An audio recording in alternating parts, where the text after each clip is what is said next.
Agora, vocês falaram dos pontos que o João Pedro ganhou, né, com o Ancelotti. Eu fiquei... ontem a gente não conversou sobre isso, mas o Renato Gaúcho, na coletiva dele pré-jogo, falou sobre o Thiago Silva, né?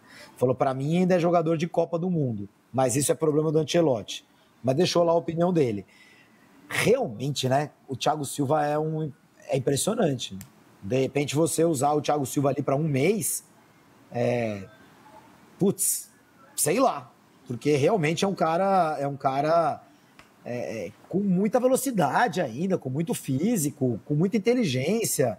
A gente sabe, né? O Thiago Silva ficou marcado aí, vamos ver aqui o que o Thiago falou, ficou marcado para muitos brasileiros, né? Com falhas em alguns momentos, o choro contra o Chile, umas besteirinhas também, uns besteróis, assim, né? É um monstro de jogador, de repente o Ancelotti vem desse Mundial de Clubes e fala, olha, per que não? Até porque ele tem uma recuperação ainda muito rápida, né? Impressionante como ele vai em todas as bolas. Vamos ver o que falou o Thiago Laza. Não foi fácil tudo o que fizemos até aqui, nessa temporada, que está apenas na metade. Agora temos que digerir a eliminação. A derrota foi bastante dura. Voltar para o nosso campeonato, voltar a trabalhar e somar o máximo de pontos possível sem deixar nada de lado. Nosso time é muito trabalhador, mas a derrota te deixa num momento não cabisbaixo, porque a gente tem que levantar a cabeça por tudo que foi feito. Fala, Lázaro, te cortei. Não, eu só ia abrir aqui para discussão. Acho que a gente pode até levantar, o Júlio falou da questão de Copa do Mundo, né? O Thiago, acho que ele tá num patamar ali que, se a gente for colocar os zagueiros da geração dele, Van Dijk, Sérgio Ramos...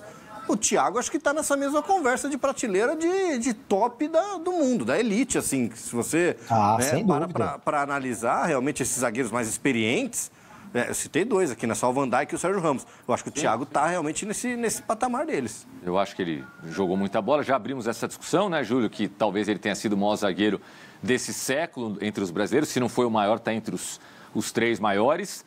E ele agora me deu só um branco aqui, depois o pessoal da produção pode me ajudar. Se ele já estava em 2010 como reserva. Acho que ele fez a quarta Copa, não fez? Tava. O Dunga foi o primeiro a convocá-lo. Ele pode se tornar o primeiro. Eu ainda acho difícil, prematuro a gente pensar nisso, mas vai que, né? Vai que o Renato plantou uma sementinha hoje na cabeça do Ancelotti, na cabeça de pessoas da CBF que podem levar essa consideração para o Ancelotti. Ele pode se tornar o primeiro brasileiro a jogar 5 Copas do Mundo. Seria um negócio sensacional. Até porque em 2010 ele já estava no Milan, inclusive. Isso. Ele exatamente. Já tinha feito a primeira temporada dele no Milan. Em 2009 ele vai para o Milan. Eu acho. Agora, eu fiz uma pergunta para o Everaldo sobre... como que vai ser voltar, né, para as vacas frias ali, né, do Campeonato Brasileiro. Até usei um termo que eu fiz a pergunta, mas depois não gostei do termo que eu mesmo usei, que foi, esse campeonato aqui parece um parque de diversões, aí você volta lá. Acho que eu usei um termo errado, assim, mas esse campeonato é como se você tivesse ali numa... imaginem o máximo, né, o máximo no futebol, toda a organização, o ônibus todo empacotado, o CT, aquela coisa de Copa do Mundo, né? De você estar numa Copa do Mundo. Padrão, todo né, mundo olhando para você.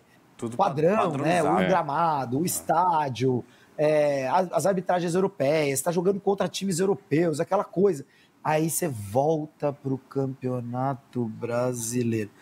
Muita gente... E eu perguntei para o Everaldo sobre isso, e ele falou assim... Acho que os jogos vão ser mais difíceis, porque talvez os adversários encarem o Fluminense como um time europeu e vão nos dar uma trabalheira, vai estar todo mundo querendo ganhar da gente. Eu acho que ele viajou um pouco na maionese, assim, eu não acho que vai jogar lá Atlético Mineiro e Fluminense, e o Atlético Mineiro vai ter mais respeito pelo Fluminense do que tinha antes. Eu acho que essas rivalidades aqui e as situações de jogo aqui no futebol brasileiro são as mesmas. São Paulo e Flamengo. O São Paulo vai querer carimbar o Flamengo porque o Flamengo estava no Mundial. Não. São Paulo vai querer ganhar do Flamengo porque é um baita de um clássico nacional. São Paulo com técnico novo, etc e tal. Eles caem de volta numa realidade que não tem nada a ver com esse Mundial.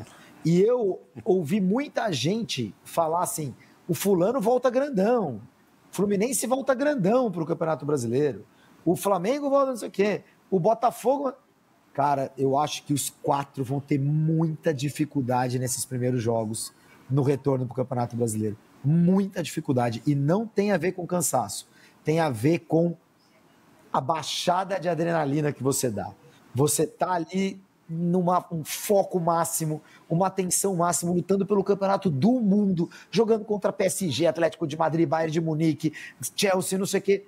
Aí você vai jogar com o Mirassol, com o Cruzeiro, com o Fortaleza, com o Bahia, com o Santos, com não sei o quê. E não tem como o jogador estar na mesma tensão, no mesmo nível de adrenalina. Não tem. Eu acho que os 4 vão sofrer muito nessas rodadas iniciais.